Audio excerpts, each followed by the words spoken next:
If we want to go to heaven, we need a total transformation. We need it as individuals and we need it as a church. And the time has come to speak about these things, because we are told that the straight testimony will cause the shaking.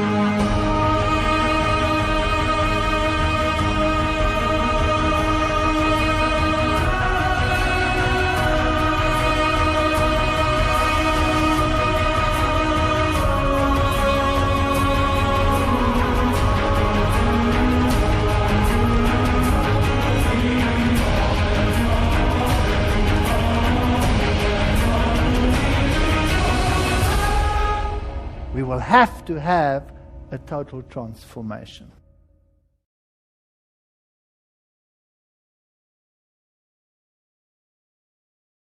I'm glad to see you all came back. Estou feliz porque todos vocês voltaram. Eu dei duro para espantar todo mundo. E estou vendo que tenho que trabalhar mais duro ainda. Vamos falar sobre 1888. Todo mundo fala sobre 1888. Eu não quero ser contencioso com relação a doutrinas específicas. Se eu vejo dessa maneira ou daquela maneira, e que eu vou estar perdido se não vou ter essa ou aquela compreensão correta da verdadeira doutrina, porque eu creio que ninguém é salvo pela justa compreensão de qualquer doutrina. Isso não te salva. Então, mesmo que haja diferenças de opinião, em termos da exata composição de uma doutrina, eu não penso que isso é tão crítico. Mas o tema de 1888, no sentido amplo, isso sim é muito crítico. O que aconteceu em 1888? E por que eu intitulei a palestra Nas Bordas de Canaã? Eu quero relembrar aqui o nosso texto, porque tudo tem a ver com isso, transformação. Não ser conformados com este mundo, mas ser transformados pela renovação do entendimento. Nós estamos tão programados para pensar numa certa direção, que é um milagre. Realmente é preciso um milagre para mudar essa linha de raciocínio, para que possamos experimentar a perfeita vontade de Deus. Discernimento tem a ver com discernimento. Foi-me apontado o antigo Israel. Apenas 2 dos adultos, dentre o vasto exército que deixou o Egito, entraram em Canaã. Seus cadáveres ficaram espalhados no deserto, por causa de suas transgressões. O Israel moderno está em maior perigo de esquecer-se de Deus e ser levado à idolatria do que o antigo povo de Deus. Isto é muito sério. Adoraram-se muitos ídolos, mesmo entre os professos observadores do sábado. Deus advertiu seu antigo povo a guardar-se da idolatria, pois se desviassem do Deus vivo, sua maldição recairia sobre eles, enquanto que, se o amassem de todo o coração, de toda a alma e de todas as forças, ele abençoaria abundantemente o seu cesto e sua amassadeira e removeria do meio deles toda a enfermidade. Você já reparou que parece que nós não temos um talento especial em nossa igreja, em termos de curas em massa e todas essas coisas? Agora, quais são as lições da experiência dos filhos de Israel? A igreja moderna está repetindo a história do antigo Israel. As provações dos filhos de Israel e sua atitude justo antes da primeira vinda de Cristo ilustra a posição do povo de Deus em sua experiência antes da segunda vinda de Cristo. Eu gosto do que João Batista disse. Não digam que vocês têm Abraão como vosso pai. Sabe que alguns de nós pensamos que é salvação por denominação. Não existe isso. Não há salvação por genealogia. Temos que ter uma relação com Deus. As armadilhas de Satanás estão armadas para nós, tão certo como foram para os filhos de Israel justo antes de sua entrada à terra de Canaã. Estamos repetindo a história desse povo. Sabe que vez após vez, olha, se não fosse o espírito de profecia, eu estaria em sérios problemas fazendo essas palestras. Não é assim? Sua história deveria ser uma advertência solene para nós. Nunca devemos esperar que, quando Deus tem luz para o seu povo, que Satanás vai ficar tranquilo e fazer nenhum esforço para preveni-los de a receberem. Guardemo-nos para que não recusamos a luz que Deus envia, porque não vem de uma forma que nos agrada. Se existem pessoas que não veem e aceitam a luz para si mesmos, que não fiquem no caminho dos outros. Há demonstrações interessantes. Os céus e a terra tomam hoje por testemunhas contra vós, de que te tenho proposto a vida e a morte, a bênção e a maldição. Então ela cita aqui esse verso que vocês já conhecem. Maravilhoso. Este cântico não era histórico, mas profético. Enquanto recontava o maravilhoso trato de Deus com o seu povo no passado, também prefigurava os grandes eventos do futuro, a vitória final dos fiéis quando Cristo vier em poder e glória. Portanto, essas coisas estão anotadas para nós. Tem a ver conosco. E nós temos que fazer a aplicação. Agora, Cades Barneia tornou-se, para mim, uma parte muito especial, relevante na tipologia. Que coisa espantosa aconteceu ali. E não só uma vez, duas. Amamos repetir nossos erros. Deuteronômio 1, verso 2.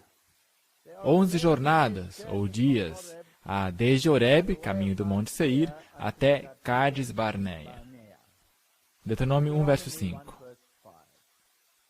Além do Jordão, na terra de Moabe, começou Moisés a declarar esta lei, dizendo: O Senhor nosso Deus nos falou em Horebe, dizendo: Assaz vos haveis demorado neste monte. Voltai-vos e parti. Vocês já ficaram muito tempo aqui nessa montanha. O que foi dado na montanha, aliás? A lei? Ide a montanha dos amorreus e a todos os seus vizinhos, a planície, a montanha, ao vale, ao sul, etc, etc e tal, até o grande rio, o rio Eufrates. Eis que tenho posto essa terra diante de vós. Entrai e possuí a terra que o Senhor jurou a vossos pais, Abraão, Isaque e Jacó, que a daria a eles e a sua descendência depois deles. Ide e possuía. Já ficaram muito tempo aqui. Avançando eles, o caminho se tornou mais difícil. Seu percurso estendia-se através de barrancos e desolação estéril. Conseguiu visualizar? Tudo em redor deles era o grande deserto. Vocês sabem que eu estava tão feliz quando eu fui batizado. Ali estava eu. Agora a vida começava, não é? E tudo estaria bem a partir de agora. Não, não, não. Foi aí que o pesadelo começou. Terra de chanecos e de covas, terra de sequidão e sombra de morte, terra em que ninguém transitava e na qual não morava homem algum. Jeremias 2, verso 6. Amigo, terrível. As gargantas de pedra, de longe e de perto, estavam repletas de homens, mulheres, crianças, com animais e carros, e longas fileiras de rebanhos e gado. Sua marcha era necessariamente lenta e trabalhosa, e as multidões, depois de seu longo acampamento, não estavam preparadas para suportar os perigos e incômodos do caminho. Isso aí somos nós. Somos nós.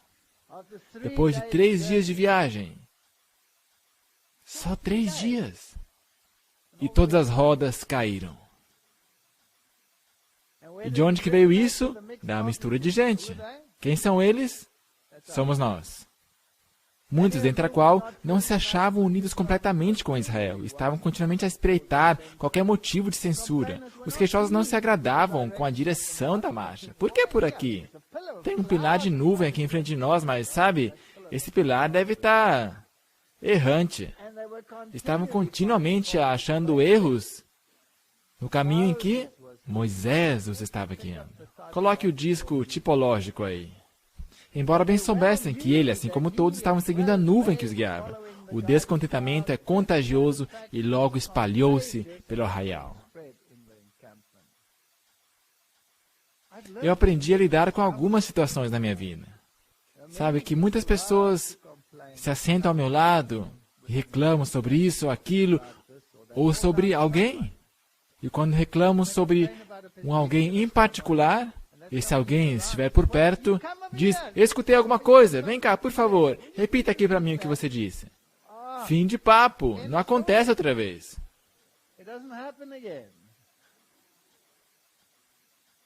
Reforma de saúde. Novamente começaram a clamar pedindo carne para comer, se bem que abundantemente supridos de maná, não estavam satisfeitos. Os israelitas, durante seu cativeiro no Egito, tinham sido compelidos a passar com o mais trivial e simples alimento. Mas o bom apetite provocado pela privação e árduo trabalho tornava-o saboroso. Muitos dos egípcios, entretanto, que agora se achavam entre eles, tinham estado acostumados a um regime farto. Sabem que eu participava de um grupo chamado The Smilpap Hilde,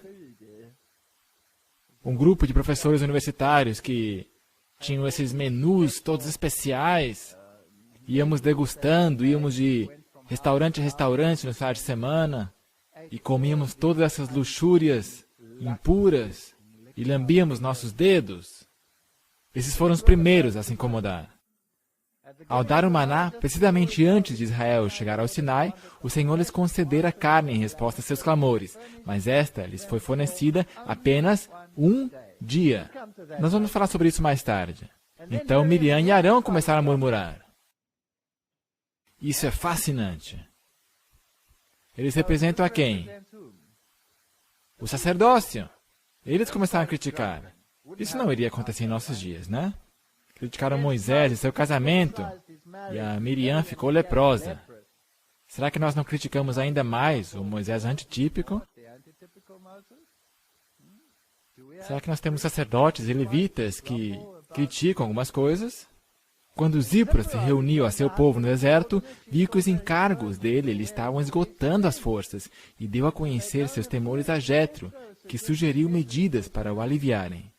Agora, como ousaram consultar alguém de fora? Isso é ridículo. Então, a antipatia de Miriam para com Zípora começou aí. Doendo-se muito da suposta negligência manifestada a ela e Arão, considerou a esposa de Moisés como a causa, concluindo que sua influência o impedira de os tomarem em seus conselhos como antes o fazia. Agora, houvesse Arão permanecido firme pelo que era reto e poderia ter reprimido o mal. Mas em vez de mostrar a Miriam a pecaminosidade de sua conduta, compartilhou-lhe os sentimentos e deu ouvidos às suas palavras de queixa, e assim veio a partilhar de seus ciúmes. Bem, nós conhecemos a história. Miriam ficou leprosa, seu orgulho foi humilhado até ao pó. Ficou leprosa. E a Miriam foi expulsa do acampamento por 7 dias, apesar de já estar curada, de uma forma milagrosa pela intercessão de Moisés. Agora preste bem atenção, o símbolo do favor divino não repousou de novo sobre o tabernáculo até que ela fosse banida do acampamento. Agora, Miriam não era qualquer pessoa, não era ela uma profetisa? Portanto, era uma pessoa de alto escalão dentro da igreja.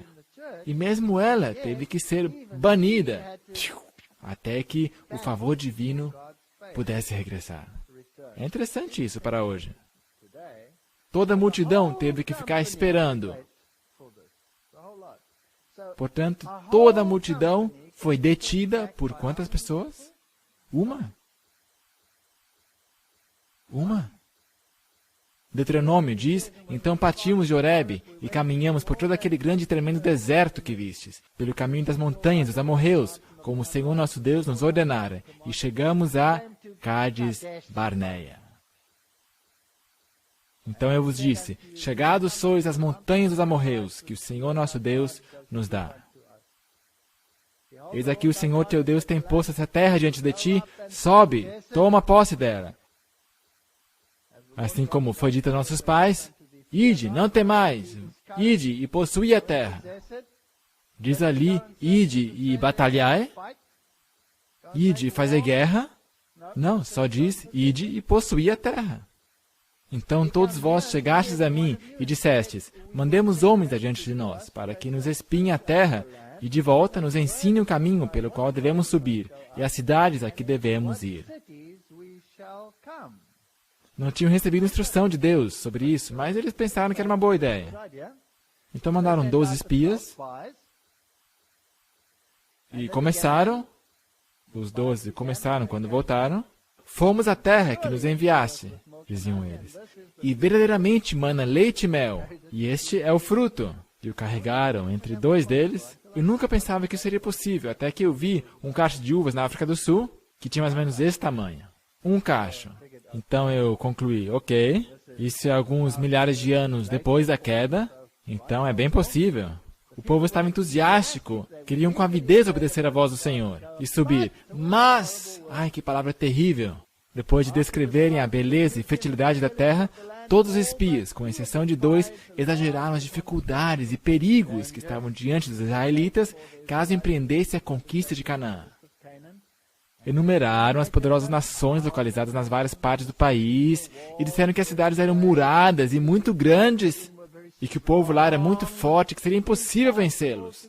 Eles tinham visto gigantes, os filhos de Enaque. Então a esperança e o ânimo deram lugar ao desespero covarde. Aqui estavam todos os gigantes. Deus dissera, ide! Mas eles olharam para todos os obstáculos e trouxeram mau relatório. Número 13. O povo, porém, que habita nessa terra é poderoso. Quantos haviam lá que deram um bom relatório? 2. O povo, porém, que habita nessa terra é poderoso e as cidades fortificadas muito grandes. E também ali vimos os filhos de Enaque. Os amalequitas habitam na terra do sul, e os heteus, jebuseus, amorreus habitam na montanha, e os cananeus habitam junto ao mar e pela margem do Jordão. Então Caleb fez calar o povo perante Moisés e disse, certamente subiremos e a possuiremos em herança, porque seguramente prevaleceremos contra ela. Isso é deveras tocante. Então eles disseram, você está certo, Caleb, desculpa, a gente estava com medo, vamos lá. Foi isso que eles fizeram? Não. Porém, outra palavra horrível. Os homens que com eles subiram disseram, não poderemos subir contra aquele povo, porque é mais forte do que nós. E infamaram a terra que tinham espiado, dizendo aos filhos de Israel, a terra pela qual passamos a espiá-la é terra que consome seus moradores, e todo o povo que vimos nela são homens de grande estatura. Também vimos ali os gigantes, filhos de Enaque, descendentes dos gigantes. E éramos aos nossos olhos como gafanhotos, e assim também éramos aos seus olhos. 1888. Todos os gigantes tinham começado em 1844. Marxismo, comunismo, existencialismo, nós tínhamos todos aqui no slide, vocês lembram? Todos esses gigantes. Evolucionismo, todos os ismos desse mundo, espiritualismo, começaram todos ali. E seguramente não estamos em condições de os vencer. Esses gigantes vão nos derrotar. Portanto, temos medo dos gigantes. Uma vez eu estava numa reunião Cades Barneia, numa certa igreja. Eu fui convidado. Tem bastante humor no mundo, não é?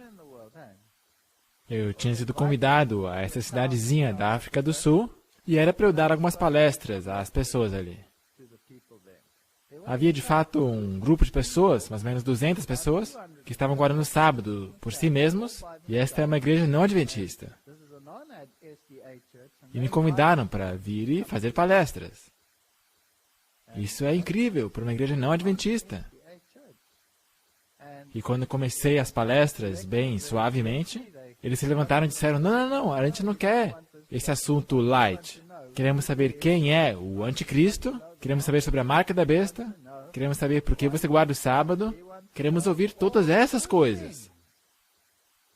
E eu falei sobre tudo isso, e foi maravilhoso. E depois eu vim para a minha própria igreja, num dia de sábado. Eu estava sentado na minha própria igreja, e esse jovem pastor subia a plataforma E começa a pregar.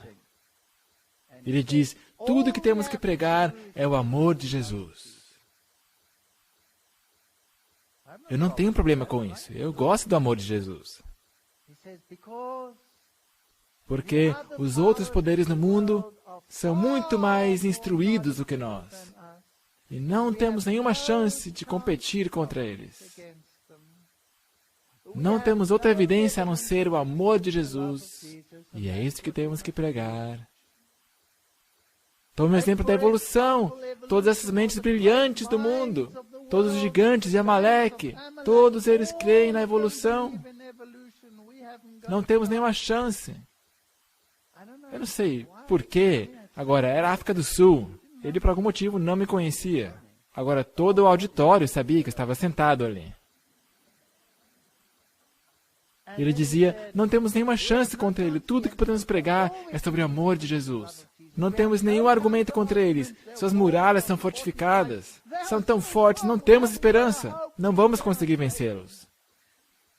E eu balançava minha cabeça e dizia à minha esposa, meu amigo, eu não vou dizer nada. Eu só fiquei sentado lá balançando minha cabeça. E ele viu. E ele disse ali, ei você ali, balançando sua cabeça. Você não sabe sobre o que você está falando ou o que você está pensando. Você não tem nenhuma chance contra aqueles evolucionistas. Nenhuma chance, você não entende nada. Foi um encontro Kadesh Barnea bem interessante. Porém, eu queria dizer para ele, desculpa, quem é esse gigante chamado evolucionismo, esse filisteu incircunciso? Tudo que você precisa é uma pequena pedrinha redonda. Tudo que vai acontecer é que ele será derrubado, eu vou lhe separar a cabeça do seu corpo. Você está com medo de lutar contra os gigantes? Isso foi em 1088. A evolução estava aflorando. O que dizer sobre o evolucionismo hoje? Será que ele cresceu? Será que fortificou suas cidades e fortificou suas muralhas? Será que penetrou nas câmaras legisladoras do mundo? Nas câmaras legislativas, sim ou não? Será que é obrigatório ensiná-lo em universidades? Será que seus filhos têm que ser submetidos à mentira de que Deus é um mentiroso, dizendo que criou em 6 dias? Quem que é esse filisteu incircunciso? Certo? Do que precisamos? Precisamos de alguns Calebes hoje. Precisamos de alguns Calebes, porque esta mesma atitude, porque essa atitude pode ser aplicada a todos os ismos. Ecumenismo. Esta é a única forma que podemos alcançar as pessoas. Precisamos mostrar-lhes o amor que temos em nós. E todos vão capitular e guardar o sábado. Alô? Eles vão te desestabilizar pelas costas? Eles não vão capitular. Eles são os gigantes de Amaleque. E a única forma de ir e conquistá-los é dizer, quem que é esse filisteu incircunciso? Que está no caminho dos exércitos do Deus vivo. Não há lugar para meios termos em nenhuma dessas histórias. Então o que acontece? Éramos como gafanhotos à sua vista. Não temos nenhuma chance nisso. O que é isso? Isto é ausência absoluta de fé. Então toda a congregação levantou sua voz e o povo chorou naquela noite. E todos os filhos de Israel murmuraram contra Moisés e contra Arão, e toda a congregação nos disse, quem dera tivéssemos morrido nessa terra do Egito, ou mesmo nesse deserto.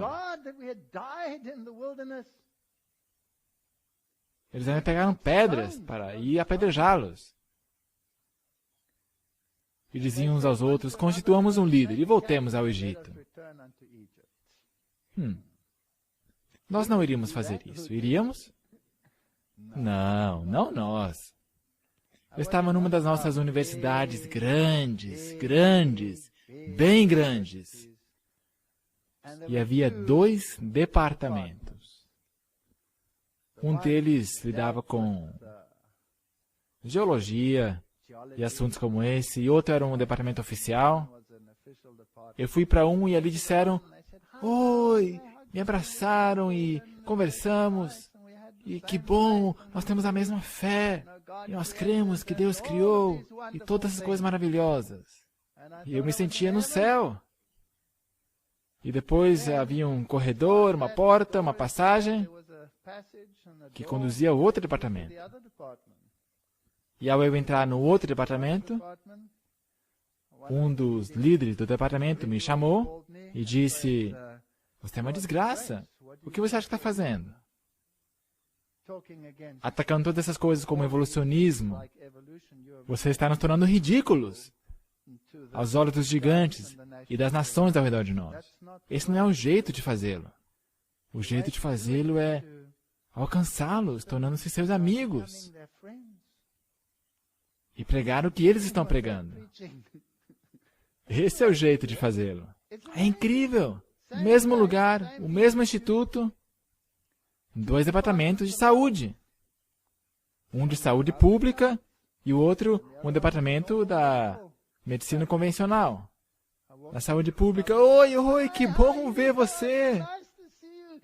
Vamos orar juntos, vem cá, vamos orar! Que bom seria se a gente pudesse levar essa grande mensagem de saúde às pessoas, para que abandonassem a carne, os lácteos, isso, aquilo.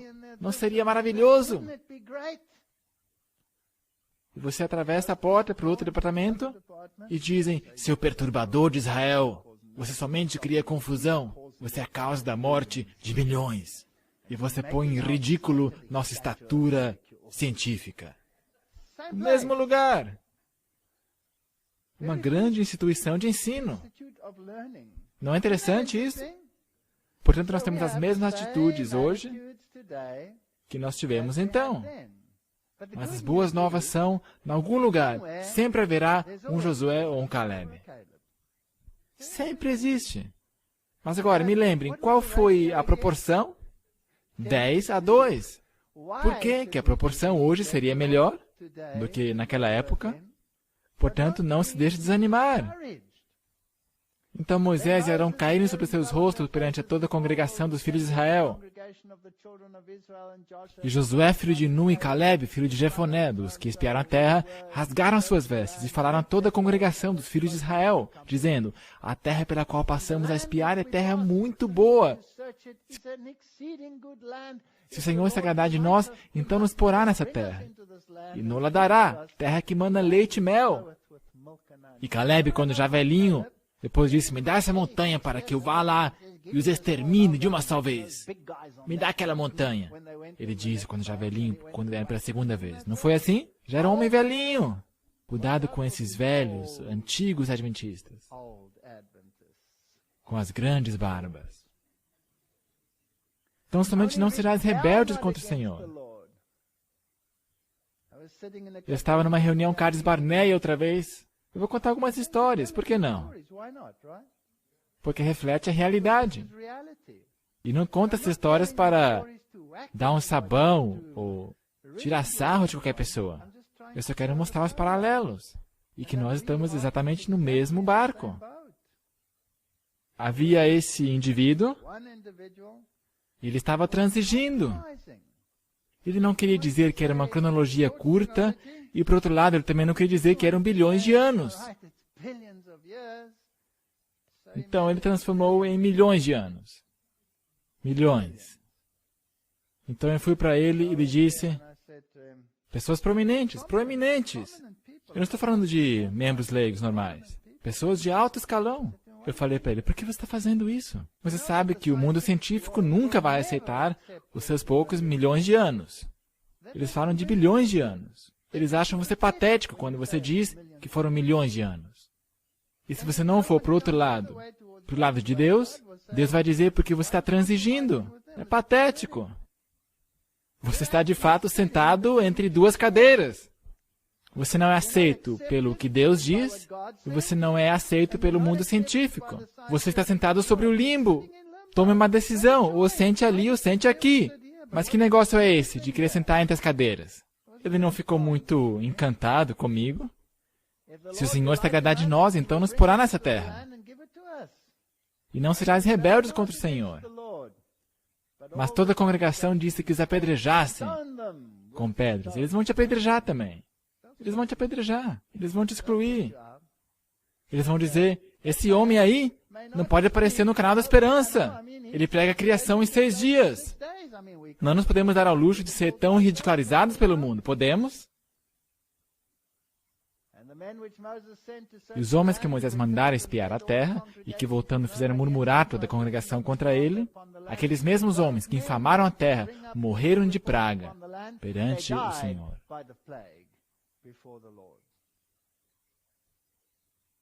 Portanto, esses irmãos líderes aí fora, por favor, porque vocês morreriam, ó casa de Israel. Arrependei-vos, convertei-vos de vossos maus caminhos e vivei. Você não vai ficar mais bonitinho à vista do mundo, transigindo, tendo medo de suas muralhas fortificadas. Mesmo se as muralhas sejam tão grandes e fortes e massivas como as de Jericó, somente é preciso um toque de trombeta e já era. Não é assim? Por que que um americano comum não crê na evolução? Apesar da maior campanha de propaganda já executada na história da humanidade, mesmo assim eles não creem. Será que são tão estúpidos? Ou será que há outra coisa aí? Salmo 106. Desprezaram a terra aprazível, não creram na sua palavra, murmuraram nas suas tendas e não deram ouvidos à voz do Senhor. Será que é assim também hoje? Será que acontece assim, sim ou não? Acontece exatamente o mesmo. Está bem, eu vou atender o seu pedido. Eles disseram, quem dera tivéssemos morrido nesse deserto. Ok, diz o Senhor, você pode morrer no deserto. Portanto, morreram no deserto. E o mesmo aconteceu com a igreja adventista. 40 anos espiaram a terra, 40 anos iriam peregrinar no deserto até que a geração morresse no mesmo.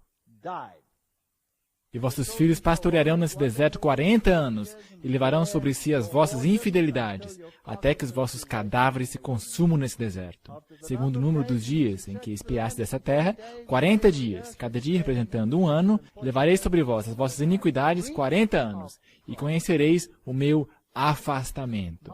Minha revogação da promessa. Deus revogou sua promessa. Fascinante!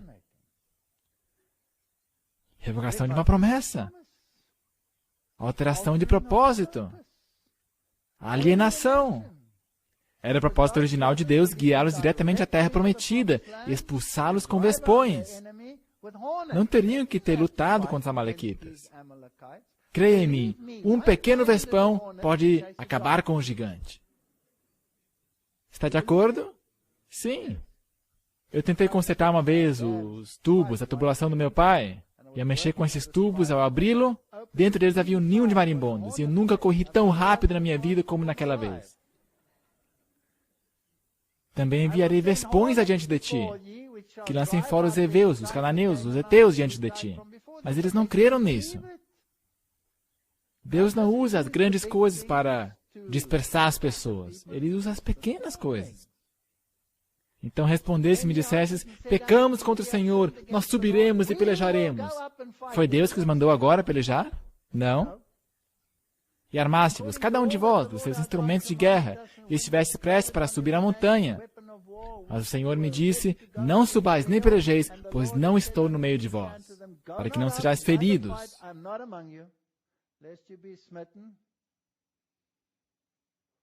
Estavam tão terrivelmente cegados, diz patriarcas e profetas. O Senhor nunca lhes mandara subir e pelejar. Não era seu propósito que adquirissem a terra pela guerra, mas pela obediência estrita às suas ordens. É interessante como é que isso funciona.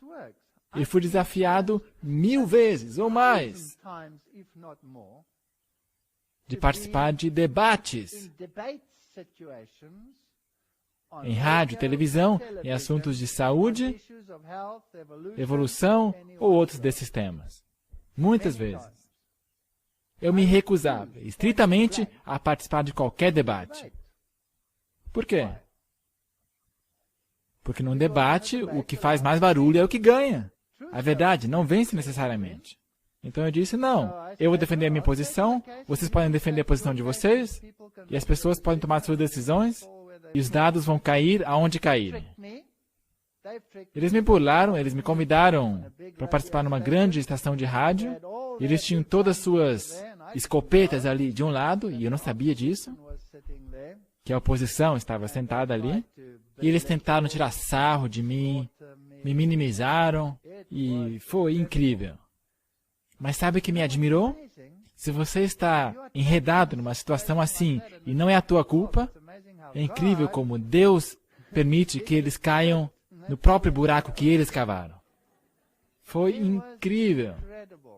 Portanto, se os seus argumentos acabam, o que eles têm que fazer, necessariamente? Atacam o homem, certo? Se você não tem mais argumento, ataque a pessoa. Eles fizeram isso comigo na universidade de vocês, aqui, nesse mesmo lugar, nessa mesma cidade. Vocês têm duas grandes universidades. Uma universidade tem a ver com o Rio e a outra também tem a ver com o Rio, não é assim? Foi numa das universidades de Rio.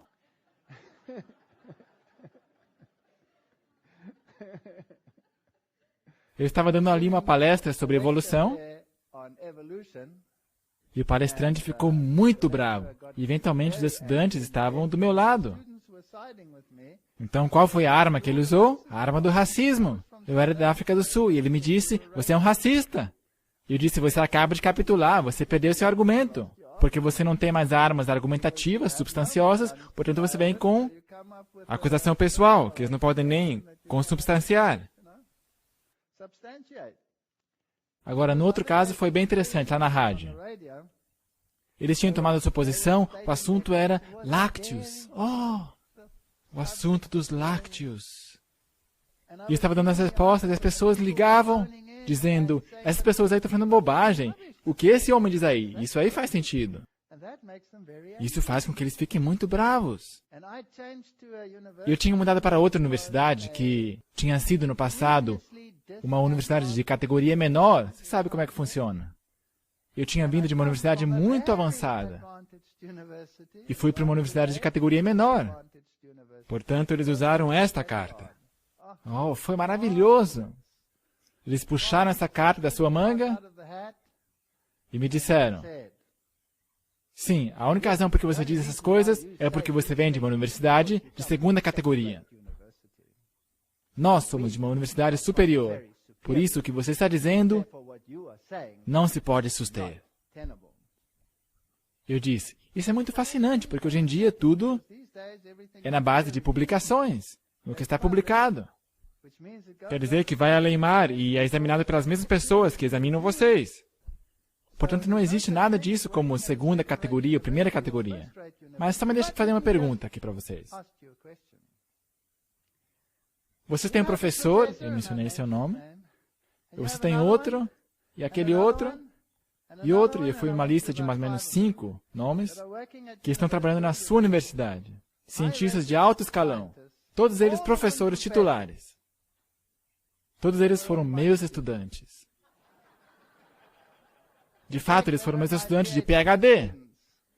Portanto, o professor de segunda categoria treinou os professores de primeira categoria. Portanto, seu argumento, claro, faz sentido, né? Eles foram ridicularizados naquela estação de rádio. Foi incrível. Deus abre os caminhos. Mas não saia você dizendo, hoje eu vou mostrar para eles. Hoje eu vou dar um sabão neles. Você vai ficar em segundo lugar. Não é esse o jeito de proceder. Deixe Deus lutar. Deixe Ele cortar. Deixe a verdade cortar. Você não tem que ser incisivo. E a quem jurou que não entrariam no seu repouso, senão aos que não creram, vocês não vão entrar. Portanto, alguns tinham fé e poderiam ter entrado, mas todos foram rejeitados de volta ao deserto. Somente 2 tiveram fé. Quantos tiveram que voltar? Todos. Todos. Mesmo Moisés, Caleb, Josué, todos tiveram que voltar ao deserto. Moisés, Caleb e Josué poderiam ter dito, vamos começar um movimento de reforma nesse ponto. Vocês estão patéticos, vamos nos separar deles. Foi isso que eles fizeram? Não. Preferiram sofrer com o povo de Deus. Esse povo de Deus era cortês, amável? Não, queriam apedrejá-los. Os xingaram, murmuraram em suas tendas, por trás de suas costas. Você acha que isso não acontece em nossos dias? Claro que acontece. A Sra. White diz, o apóstolo Paulo claramente explica que a experiência dos israelitas em suas jornadas foi escrita para o benefício daqueles que vivem nesta época do mundo, aqueles sobre os quais tem chegado o fim do mundo. Não consideramos que os nossos perigos sejam de qualquer forma menores do que o dos hebreus, mas maiores. Isso era só um tipo, nós somos um antítipo. Eles só tinham um grupo com o qual se preocupar. Aonde quer que eu vá? Aonde quer que eu vá? Geralmente há uma carta que me precede, de algum alto oficial. Não deixe esse homem falar na... Um mundo fascinante. O moderno Israel está depressa seguindo-lhe os passos, e o desprazer do Senhor seguramente repousando sobre ele, diz a Sra. White. Estamos repetindo a história desse povo. Estamos parados, por assim dizer, nas fronteiras do mundo eterno. Ela escreveu em 1879. O movimento do Advento teria entrado na Terra Prometida em 1888, mas havia uma tendência de permanecer acampados ao redor do Sinai. Eles não queriam ir para lá. A lei era o centro de nossa teologia. A mensagem do santuário, o único jeito de entrar em Canaã, não foi aplicado. A lei, nós somos salvos por guardar a lei. Nós fazemos exatamente o mesmo que os judeus fizeram. A lei tem sua importância, mas é impotente a não ser que a justiça de Cristo seja colocada ao lado da lei para emprestar sua glória a todo o padrão real da justiça. Por isso, a lei é santa, e o mandamento santo, justo e bom.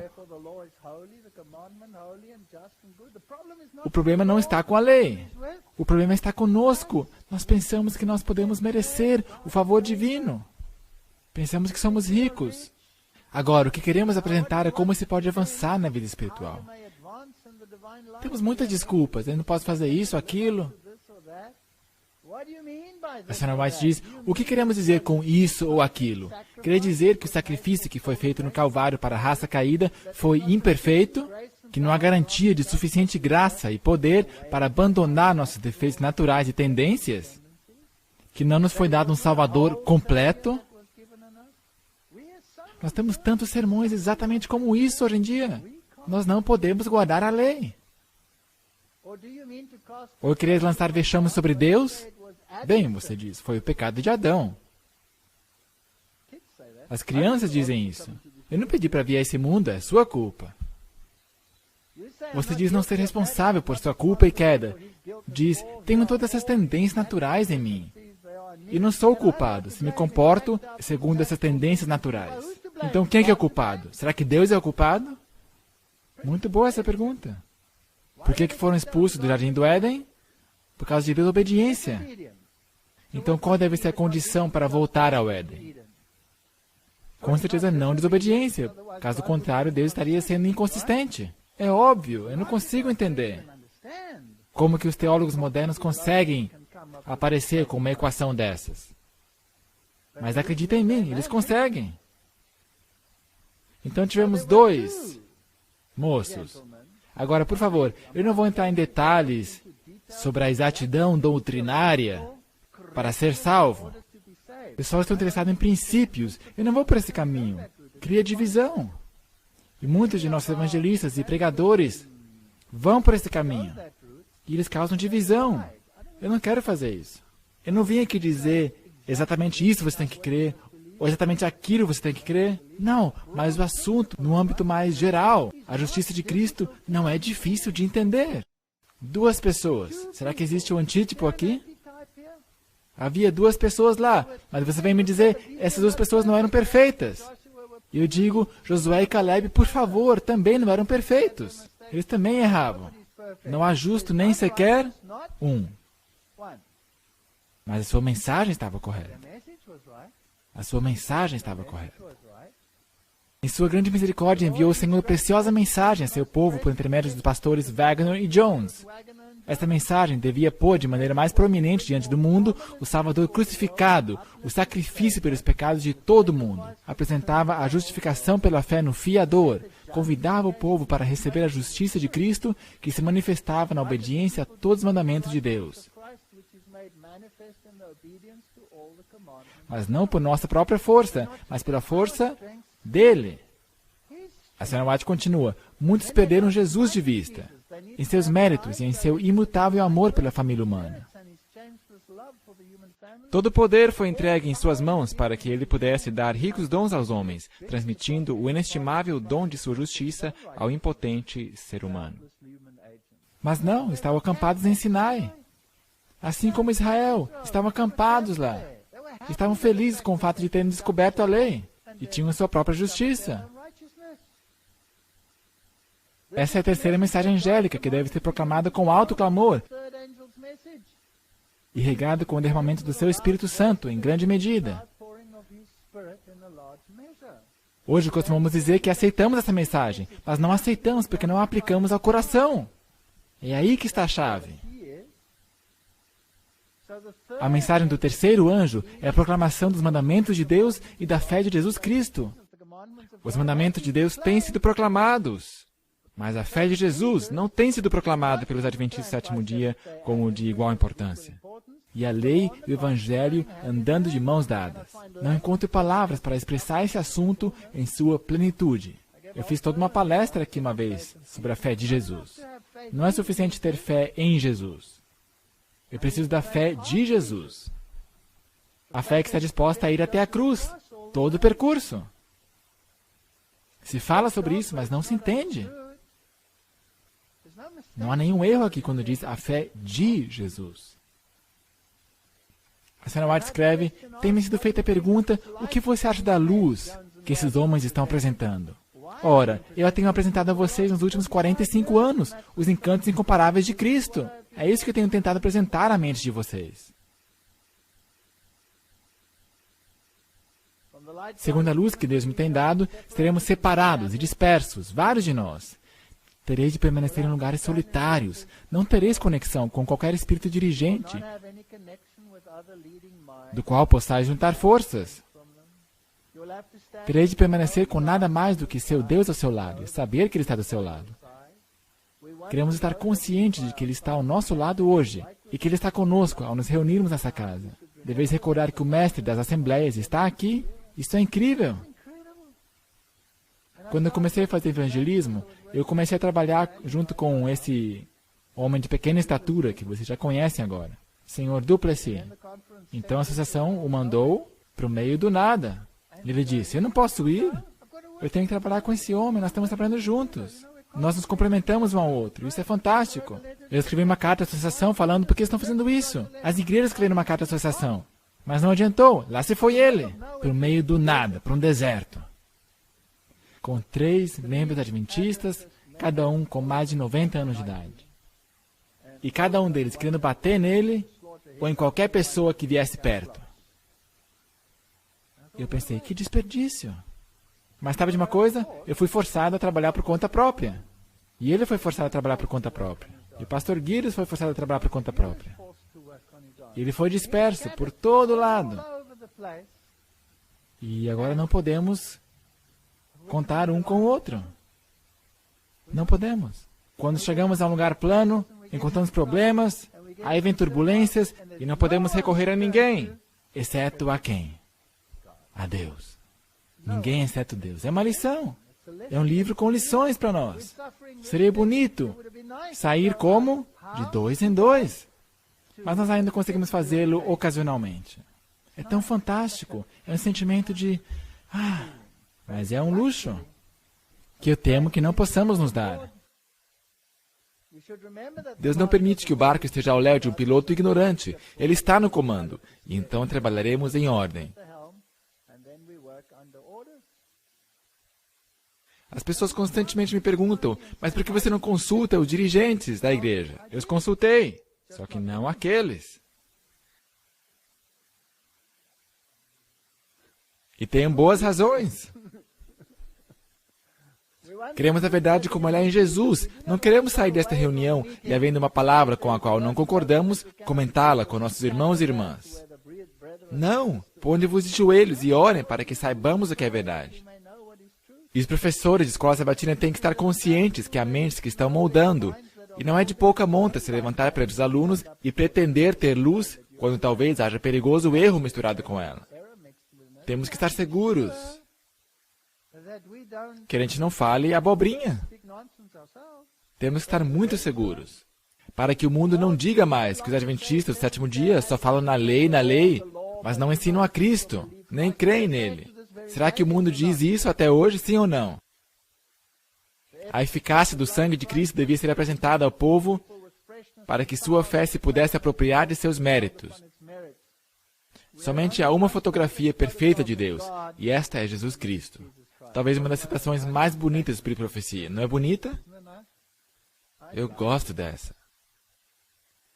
A menos que torne a ocupação de sua vida contemplar o Salvador levantado E aceitar os méritos? não mais poderá o pecador ser salvo do que podia Pedro andar sobre as águas, a não ser que conservasse os olhos bem fixados em Jesus. Ora, é propósito determinado de Satanás eclipsar a visão de Jesus e levar os homens a olhar para o homem. No homem confiar, a serem educados e esperar auxílio do homem, diz a senhora White.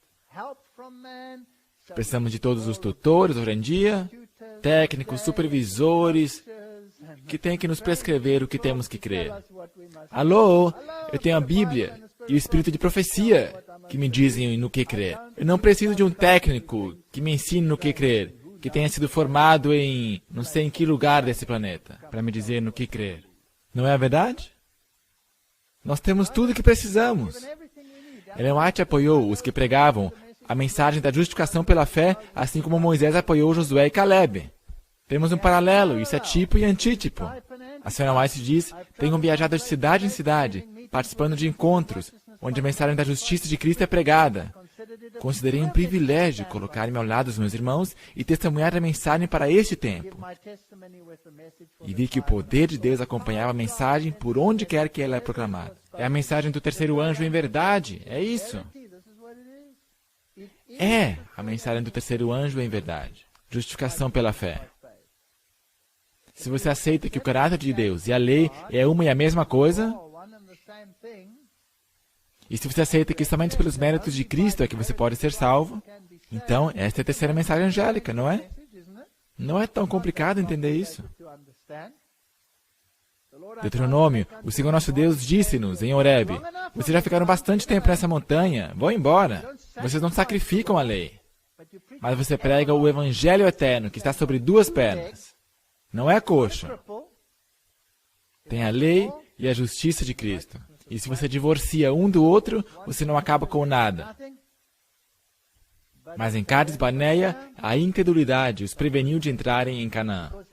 Queriam entrar por sua própria força. Mas os gigantes eram esmagadores. Esse é o problema. Agora temos o mesmo problema até hoje em dia.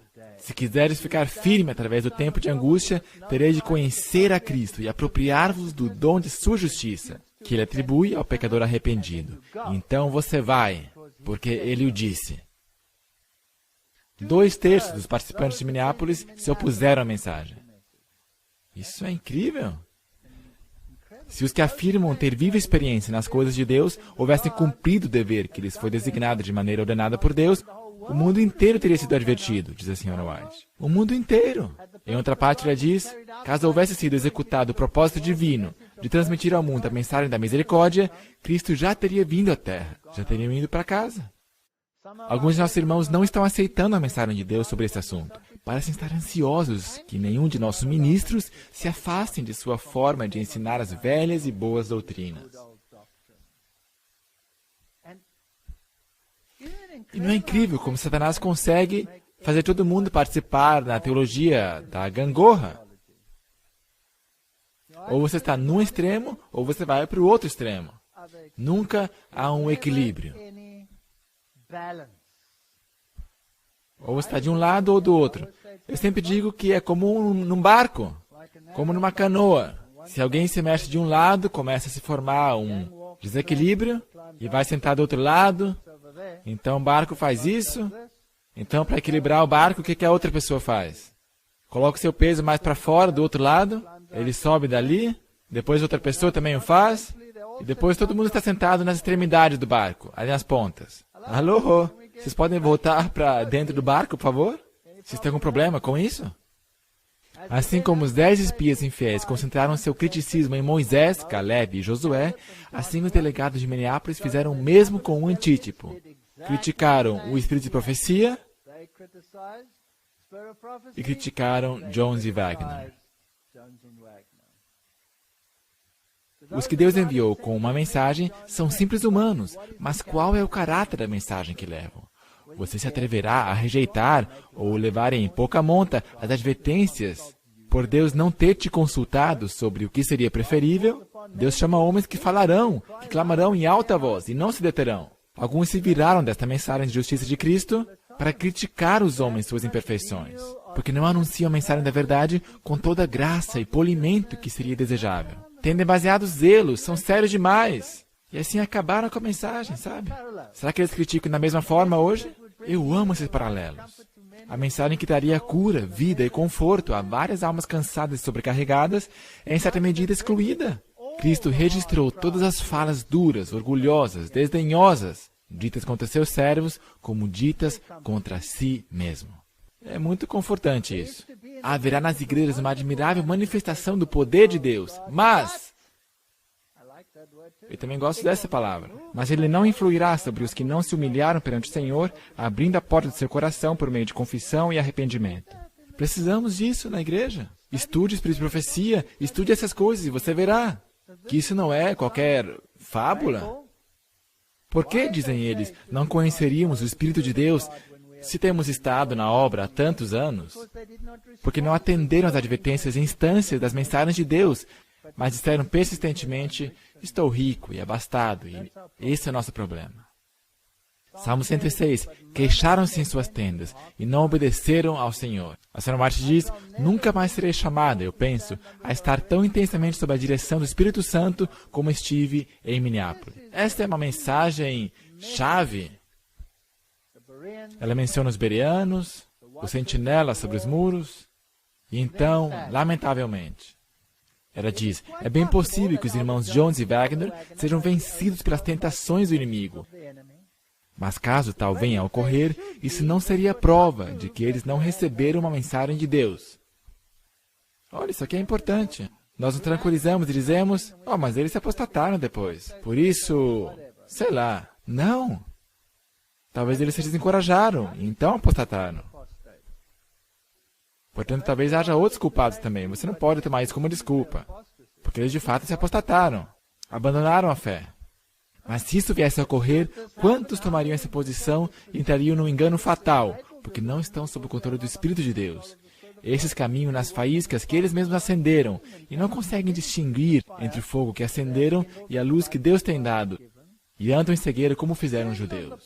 O pecado por parte do mensageiro de Deus faria com que Satanás se regozijasse, e os que têm rejeitado o mensageiro e a mensagem triunfariam. Mas de forma alguma ficariam inocentados os homens que foram culpados de rejeitar a mensagem da verdade enviada por Deus. Não temos nenhuma desculpa. Nenhuma desculpa.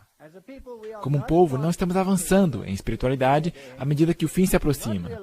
Não percebemos a magnitude e a importância da obra que está diante de nós. Não estamos fazendo a 20ª parte do que Deus requer de nós. Estamos repetindo a história. Como povo, temos pregado sobre a lei até nos tornarmos tão secos como as colinas de Gilboa. Uma gracinha, não é? Que não tinham nem chuva nem orvalho. Devemos pregar Cristo na lei. Então pregar o quê? Cristo na lei. E assim haverá seiva e nutrição na pregação, que será verdadeiro alimento para o rebanho faminto de Deus. Guide aquilo que os reformadores disseram. Wesley, eu não posso viver sem a lei por um momento, porque a lei me envia a Cristo. E não posso viver sem Cristo por um momento, porque Cristo me envia a lei. Não é bonito? Uau, é tão rico. Nós pregamos durante o dia, estamos baixo a graça. Não estamos baixo a lei. Que deformação. Onde não há lei, não há transgressão. E se não há transgressão, eu não preciso de nenhuma graça. Portanto, se eu quero graça, eu preciso necessariamente de ter uma lei. De ter a lei. Não faz sentido? Graça sem lei é uma falácia do pensamento. É um oxímoro, não pode existir. E apesar disso, é o carro-chefe da teologia aí fora. Não é difícil derrubar essa teologia. Porque é que nós temos esse efeito balanço. Pregue a lei, mas pregue Cristo na lei. É simples. Não devemos de forma alguma confiar nos nossos méritos, mas nos méritos de Jesus de Nazaré. Colírio. Os irmãos assentiram ou concordaram intelectualmente com a luz que Deus havia dado. Mas houve aqueles ligados a nossas instituições, especialmente ao escritório da Review and Herald e à associação, que introduziram elementos de incredulidade. Portanto, serão os homens de alto escalão ou os soldados rasos que vão causar os maiores problemas. São as pessoas de altos cargos. Foram eles que introduziram elementos de incredulidade. Fizeram assentimento, mas nenhuma mudança especial foi feita. Então eles dizem, claro que a gente aceitou, mas eles não o aplicam. A igreja deixou de seguir a Cristo, seu guia, e está constantemente retrocedendo rumo ao Egito. Será que nós percebemos isso quando assistimos a alguns programas que nós ligamos, ao ver o que está acontecendo em algumas das associações? Eu estive em várias situações. Eu vou contar algumas delas para vocês mais tarde, ao nós avançarmos. Cristo não pode defender os nomes dos que estão satisfeitos em sua autossuficiência. Não pode intervir em favor de um povo que não sente necessidade de seu auxílio, que alega saber e possuir tudo. É por isso que Deus nos leva a dificuldades. É por isso que teremos tribulação, é por isso que as coisas vão piorar. E somente se você tiver uma raiz nele, você vai conseguir ficar firme. Portanto, em 1888, o mundo estava pronto para a segunda vinda de Cristo, em todos os aspectos. 1888.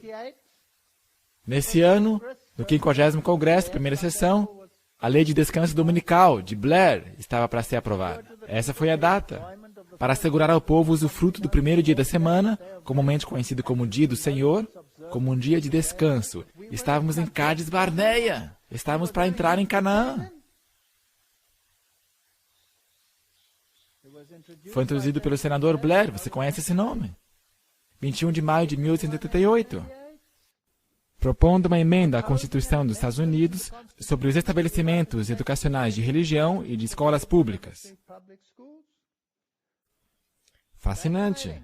Estávamos prontos. Adventistas no sul do país eram algemados porque se recusavam a guardar um falso sábado. A Aliança do Dia do Senhor, quando que foi fundada? Em 1888. Essa aliança foi fundada nesse ano. Aqui está a página dele, você pode conferir lá. 1888. Datas fascinantes. Não há nada de errado com a teologia adventista, mas há uma coisa muito errada com os teólogos que não creem nela. Não há nada de errado com a teologia adventista. A Aliança do Dia do Senhor nos Estados Unidos existe para encorajar os cristãos e reivindicar o Shabat, o Dia do Senhor, como um dia de renovação espiritual e revivamento pessoal, capacitando-os a impactar suas comunidades com o Evangelho. Em tempos desafiadores em âmbito econômico, com os quais o mundo se confronta em 2009, a Aliança do Dia do Senhor busca desvendar verdades espirituais sobre como os 10 mandamentos combinados. Isso aqui é fascinante. Vamos falar sobre isso daqui a pouco, na próxima palestra. Aqui estamos misturando economia com cristianismo, não é verdade? O assim chamado cristianismo. Econômico, a marca da besta. É uma lei econômica ou é uma lei religiosa? É os dois. É os dois, nós vamos ver. Material fascinante esse. Desde quando? Qual que é a data? 1888. Coincidência, né? Claro. Não, eu não creio em coincidências. Eu creio em providências. Em 1888, as sociedades ocultas declaram que começou uma nova dispensação. Por que 1888? Reta final. Aceitamos como um fato que, de acordo com o drama nos céus, a nova dispensação que teve seu início em 1888 terá atingido seu clímax, como teve o antigo, e que um Salvador, um grande líder, maior que qualquer outro antes, virá e possivelmente já nasceu. Está aí. The Coming Masters. Os mestres vindouros. Deixe eles esperarem por seu mestre. 1888, o mundo estava pronto.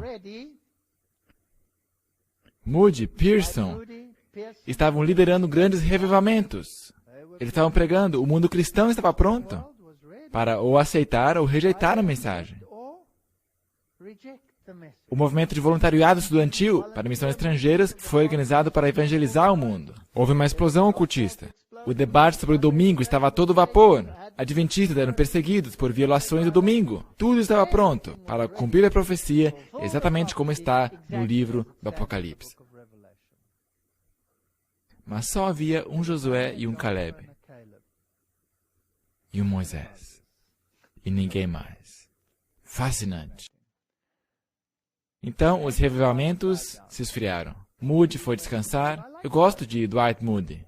Não estou tão seguro quanto às suas afiliações e suas atividades no movimento ecumênico, mas ele disse algumas coisas grandes. Um dos meus favoritos era quando o irmão estava orando publicamente na igreja E não parava de orar, então ele se levantou e disse: congregação, cantemos o hino tal e tal, enquanto nosso irmão termina a sua oração. Então você pega no White e ali diz: orações públicas devem ser curtas. Direto ao ponto. Cara legal. a opinião de um colaborador. Fés se encontram no Parlamento Mundial das Religiões. Logo depois de 1888, temos um Parlamento Mundial de Religiões vindo à existência. Estão aí os gigantes crescendo. Se pensamos que os gigantes eram grandes então, quanto mais hoje em dia? Será que podemos nos confrontar com um poderoso movimento ecumênico? Podemos? E por que então participamos deles? Porque pagamos suas mensalidades. Fascinante! Em 1893, o Parlamento de Religiões Mundiais de Chicago se reuniu para juntar as religiões pela primeira vez. Tudo isso aí já começou em 1844. Mas aqui estavam se organizando, estavam fortificando suas muralhas. Eles sabiam que Israel estava vindo. Aqui está, 1893, o Parlamento de Religiões Mundiais. União Federal ou Confederada. Concílio Federal de Igrejas. Todas essas coisas se juntando. 100 anos mais tarde, as coisas certamente mudaram. O Parlamento Mundial das Religiões está outra vez a caminho aqui. Em Melbourne, com mais de 6.000 participantes. Santidade, Dalai Lama, todo mundo se juntando, se mobilizando, valorizando as tradições religiosas. Cadê a Bíblia? Quem se importa com a Bíblia? Na verdade, vamos nos concentrar em nossas tradições. Aqui, ó, salvação pela dança. O Parlamento de 2009 é um contingente de mais de 100 seminaristas dos Estados Unidos. A Fundação Henry Luce. Todas essas entidades maçônicas. Mas eu não quero entrar aqui em teorias de conspiração. Mas ele é maçônico. Isso aí você já percebeu, né? Conspiração para lá, conspiração para cá. Ele é maçom. Os seminaristas tiveram que, previamente, ter aulas especiais em suas escolas sobre a diversidade de religiões. A urgência da cooperação interreligiosa. A União Teológica Católica, o Seminário de Hartford, Escola Rabínica de Hebreu, Seminário Luterano Trinity, União, Yale, Harvard, Vanderbilt. A metade deles são controlados por jesuítas, de qualquer forma. Portanto, com a rejeição da doutrina da justificação pela fé, o Adventismo também experimentou a maior apostasia em sua curta história. O Israel moderno rejeitou o testemunho do Espírito de profecia tão prontamente e tão literalmente como Israel em Cádiz Barneia. É por isso que esses reitores em nossas universidades podem dizer: não podemos ser ditados por uma mulher com somente 3 anos de educação convencional.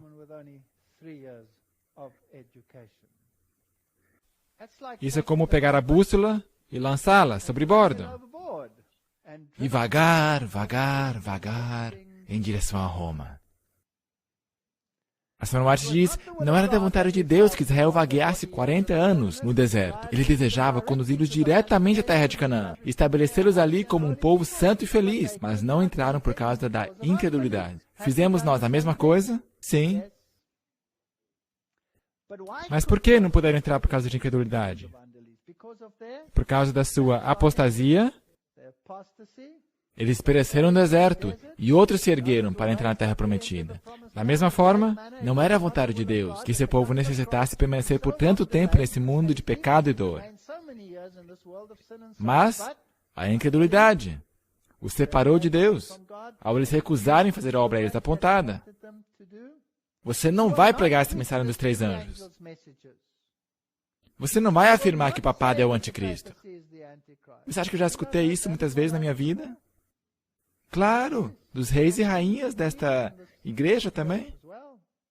Em misericórdia para com o mundo, Jesus retarda a sua vinda, para que pecadores tenham uma oportunidade de ouvir a advertência e de encontrar nele um refúgio antes que a ira de Deus seja derramada. Portanto, o atraso antitípico, o tempo de espera, foi predito na parábola das 10 virgens. Nós sabemos disso. Quando Ellen White apelou para que Battle Creek mudasse de lugar e que instituições menores fossem estabelecidas, eles ficaram perplexos. Tanto que a despacharam para a Austrália. O maior erro que já cometeram. Uma grande comunidade surgiu. Aprendeu os caminhos de Cades Barnea.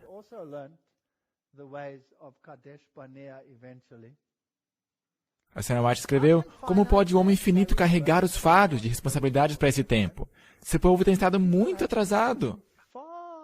Agências humanas, sob o planejamento divino, poderão recuperar parte do que foi perdido, porque o povo que teve grande luz não teve piedade, santificação e zelo correspondente em executar os planos específicos de Deus. Estamos fritos.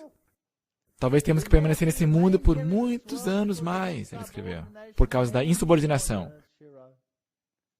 Como aconteceu com os filhos de Israel. É exatamente o que aconteceu. Agora, isso aqui é interessante. Houve um atraso, mas não um cancelamento. E o mesmo vai acontecer hoje em dia. Está na Bíblia. O Senhor dos Exércitos jurou, dizendo: como pensei, assim sucederá. E como determinei, assim se efetuará. Vai acontecer, mas há um atraso. Isaías 14. Porque o Senhor dos Exércitos o determinou, quem o invalidará? E sua mão está estendida, quem, pois, a fará voltar atrás? Portanto, enquanto todo mundo está imerso em trevas, haverá luz em toda a habitação dos santos. O propósito de Deus para Israel encontrará literal cumprimento. A senhora White diz: aquilo que Deus propõe, o homem é impotente para anular. Mesmo em meio à operação do mal, o propósito de Deus tem prosseguido firmemente em direção ao seu cumprimento. Vai acontecer. A única pergunta é: quando? 1 João 1, 6 a 10. Se dissermos que temos comunhão com Ele e andarmos em trevas, mentimos e não praticamos a verdade. Mas se andarmos na luz como Ele está na luz, então temos comunhão uns com os outros. Não esqueça isso. Tem toda uma palestra sobre isso vindo. Se dissermos que não temos pecado, enganamos a nós mesmos. Temos muitas pessoas na nossa igreja que pretendem estar nesse caminho sem pecado, perfeccionista. Se confessarmos nossos pecados, Ele é fiel e justo para nos perdoar dos pecados e nos purificar de toda injustiça. Se dissermos que não temos pecado, fazemos-no mentiroso. Princípios importantes para os adventistas. Aquele que diz que está na luz e odeia seu irmão, até agora está em trevas. Opa! Ups! Aquele que ama seu irmão está na luz. Aquele que odeia seu irmão está em trevas. Poderíamos estar em problemas aqui. Eu acho que isso pede outra palestra. Isso aí foi escrito para nós, para as igrejas dos adventistas do 7º dia. Alguns dirão: eu não odeio meu irmão, eu não sou tão mal assim. Mas quão pouco entendem no seu próprio coração. Estamos fritos. O Senhor operará de tal forma que os desafeiçoados sejam separados dos verdadeiros e fiéis, separados no deserto. Assim aconteceu com os adventistas do 7º dia. Portanto, em Cades Barnea, rejeitaram a liderança divina pelo Espírito de profecia. A mesma coisa. E disse-me, Senhor, dize-lhes: não subais, nem pelejeis, porque não estou no meio de vós, para que não sejais feridos diante de vossos inimigos. Mas eles foram, presunçosamente. Eles simplesmente o fizeram. Os amorreus que habitavam naquela montanha saíram a seu encontro e lhes deram a lição da sua vida. Se nós pensamos que podemos fazê-lo por nós mesmos, já era. Não podemos entrar por nossos próprios meios. Esqueça. Nós vamos entrar com o povo de Deus ou não vamos entrar por completo. Assim permanecestes muitos dias em Cádiz, pois ali vos demorastes muito. Mas o Senhor, por meio de um profeta, fez subir Israel do Egito. Efraim muito amargosamente provocou a sua ira. Portanto, deixará ficar sobre ele o seu sangue. E o Senhor o recompensará por seu opróbrio. Não endureçais os vossos corações, como na provocação, no dia da tentação, no deserto. Hebreus 3, verso 8.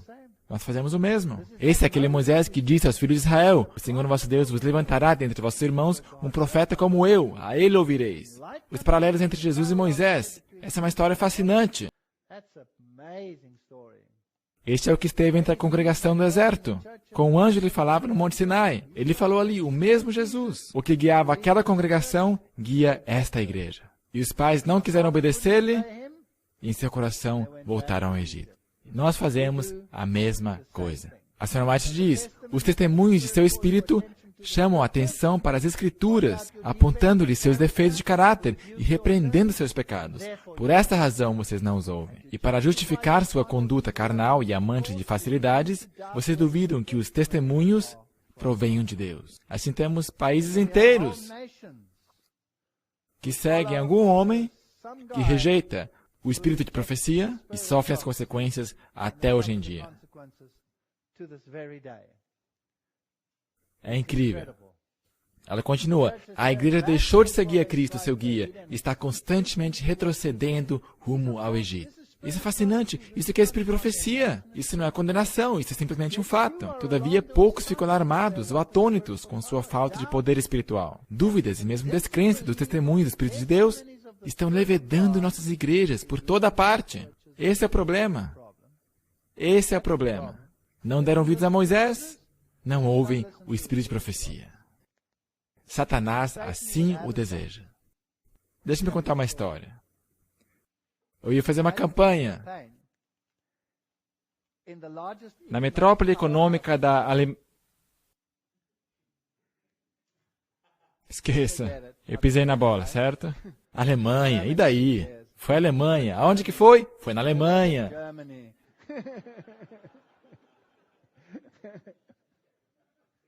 Eu fui convidado a fazer uma campanha. E ali estava eu viajando. Eu voei, eu fui recebido no aeroporto, em Berlim. Eu tive que viajar por 3 horas com um homem que eu não conhecia por nada. E fomos a essa pequena cidade onde tinha essa minúscula igreja com uma meia dúzia de membros. E por acaso era bem ao lado de nossa maior universidade. Não é interessante? De fato é. Agora, eu sinceramente não tinha ideia de nada disso. Eu era totalmente inocente. Você pode perguntar à minha esposa. Eu não sabia um dia antes quando eu iria voar, para onde eu iria voar, o que queria fazer. Eu realmente sou assim. Eu não tinha a mínima noção. Quer ver? As pessoas me ligam perguntando qual é o assunto do seu sermão no sábado tal e tal, daqui a 3 anos, e quais são os hinos que você quer. Alô? Eu não sei. Então eu lhes dou qualquer coisa. Você bola aí uma coisa, eu não importo. Qualquer coisa que você escolha, eu sempre mudo. Vocês já perceberam isso, certo? Assim sou eu. Então agora eu estou sentado por 3 horas com esse homem ao meu lado, nesse carro, e isso é interessante. Por 3 horas. Agora, o que você faz quando está sentado por 3 horas ao lado de um homem num carro? Você faz perguntas, por exemplo, de onde você vem, como é que você não é adventista, e assim por diante. Esse homem fora um alto oficial no regime comunista. Seu trabalho era se assegurar que qualquer pessoa que tentasse cruzar a fronteira para o Ocidente fosse morto imediatamente. Essa era a sua função. Ele era um comunista de tão alto grau que ele tinha permissão de ir para o Ocidente para recrutar pessoas para trabalhar para o comunismo. Geralmente eles os trancavam na Alemanha Oriental, mas ele podia sair. Uma pessoa muito alta no sistema militar, um ateu declarado. Eles estavam ocupados, ele me disse, com um monte de coisas ocultas que as pessoas iriam dizer hoje, isso é conspiração. E ele me contava com o que estava ocupado, todas essas coisas estranhas, falando com o espiritismo e todas essas coisas, e em algum ponto da sua vida, em algum lugar, ele se cruzou com um adventista, mas ele não tinha a mínima noção do que era isso. E esse homem falara gentilmente com ele, advertindo que essas coisas eram perigosas, ele dera boas razões para isso, mas ele arquivou isso em algum lugar, no arquivo 13, e esqueceu o assunto. Então o muro de Berlim caiu. E sua vida desmoronou. Teve um colapso.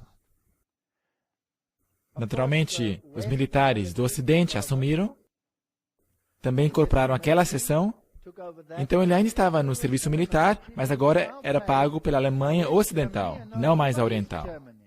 E quando ele recebeu seu primeiro pagamento, ali constava subtração dos impostos eclesiásticos. Porque é isso que fazem naquele país. Isso deixou ele louco. Como ousam subtrair dinheiro de mim para a igreja? Ele não podia crer nessa bobagem. Por isso ele disse aos oficiais, eu não quero essa subtração para a igreja aqui. Eles disseram, bem, então você tem que pedir que te risquem da igreja. Ele disse, tá bom, eu renuncio à igreja. E eles deram risada. Você tem que dizer, qual igreja? Eu não sei. Qual que é a maior igreja desse país? Eles disseram, luterana, da Alemanha Oriental. Então, luterana. Eu disse, tá bom. Eu oficialmente peço demissão da igreja luterana. Então chegou o final de semana, ele foi para casa de seus pais, ele contou essas coisas engraçadas que aconteceram, mas os pais disseram, mas você na verdade é católico.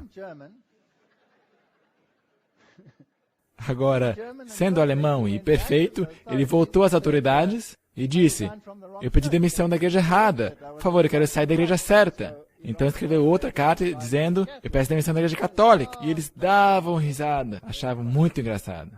E com o tempo ele se tornou muito desiludido, seus ideais se foram, todas as coisas pelas quais ele lutava se tinham dissipado. E ele se lembrou dessa conversação com esse adventista. Procurou lá no diretório adventistas. Ele não sabia que era uma igreja, pensou que era um clube. Portanto, ele foi lá e se juntou e perguntou, eu posso me juntar ao vosso instituto? Disseram, bem, não é tão fácil, você tem que, sabe, receber estudos bíblicos.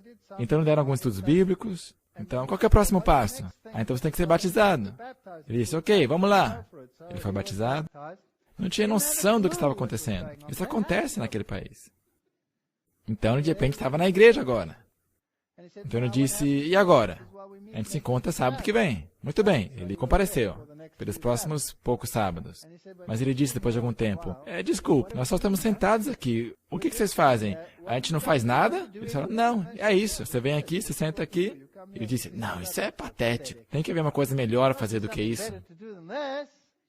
E eles receberam de volta da Alemanha Oriental tudo que o governo tinha confiscado de todas as igrejas. Os edifícios tinham sido confiscados, então devolveram vários edifícios à igreja. Os depósitos estavam cheios de material que foi confiscado e que foi devolvido. E falaram, bem, se você realmente quer fazer alguma coisa, então vem aqui depois do seu trabalho, durante a semana, e vamos selecionar aqui tudo que a gente pode usar ainda desse lixo que foi colocado aqui nos depósitos. O que vamos guardar? Então ele fez isso, ele começou a trabalhar. Então ele se cruzou com essa pilha de caixas. Ele foi ao pastor e disse, desculpe, eu achei esses livros aqui, o que a gente vai fazer com eles? E o homem disse, não, a gente não precisa disso, pode queimá-los. Pode usá-los para aquecer aqui na lareira. Ele perguntou, mas são adventistas os autores desses livros? Sim, são adventistas, respondeu. Mas então por que queimá-los? São antiquados, são do século passado, a gente não precisa mais disso. Não se aplica ao nosso tempo, queime-os. E o que era? Claro, eram livros do Espírito de Profecia. Ele sentiu mal de queimá-los, então os levou para casa. E começou a ler coisas como o grande conflito. E de repente, agora essa é uma história triste, porque onde ele estava? Numa igreja adventista, certo? De repente cai a ficha dele. Gente, isso é adventismo. Eu me identifico com isso, isso aqui faz sentido. Mas obviamente eu sou o único que restou. Ele pensava que era o único adventista que sobrou. Então ele disse consigo mesmo, eu tenho que começar a evangelizar o mundo. Mas ele se defrontou com muralhas fortificadas. Então ele começou a se mexer, foi para o seu antigo país, de cidade em cidade, achando igrejas, e lentamente começou a encontrar uma pessoa aqui, outra pessoa acolá, que ainda cria nesse negócio, por mais antigo que fosse. E eventualmente decidiram formar um grupo e formar uma pequena igreja por si mesmos, pessoas que ainda criam. E esta era aquela igreja minúscula. E convidaram esse fanático da África para vir e realizar uma campanha.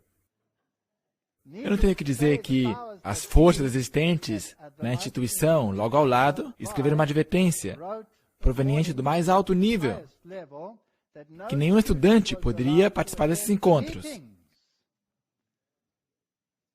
Nenhuma propaganda melhor poderia jamais ser bolada. E, portanto, o lugar estava apinhado. Foi uma reunião fascinante. Realmente, foi um dos eventos inesquecíveis. Não pouparam nenhuma dificuldade. Era um grande salão, a banda da cidade estava lá, completa, com todos os seus instrumentos. O prefeito estava lá, tudo estava pronto. Foi um encontro incrível. Lotado de estudantes. Não era para eles estarem lá, mas estavam lá. E quando estava para começar, um homem se levanta e seus olhos estavam arregalados. Ele veio até mim e gritou, e ele enfiou seu nariz no meu rosto, ou melhor, seus dedos no meu nariz, desculpa. E me perguntou, você vai pregar a mensagem dos 3 anjos? Eu olhei para esse homem e pensei, bem, sim.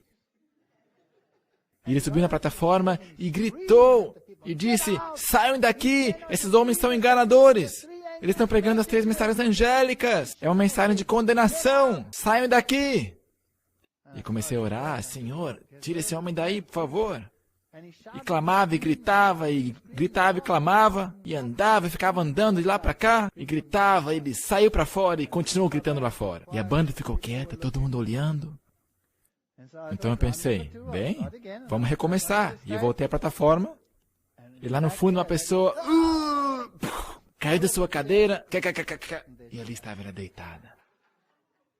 Então os médicos vieram correndo e eles tentaram socorrê-la, sei lá, pegaram ela, sabe? Não foi fácil começar aquela campanha.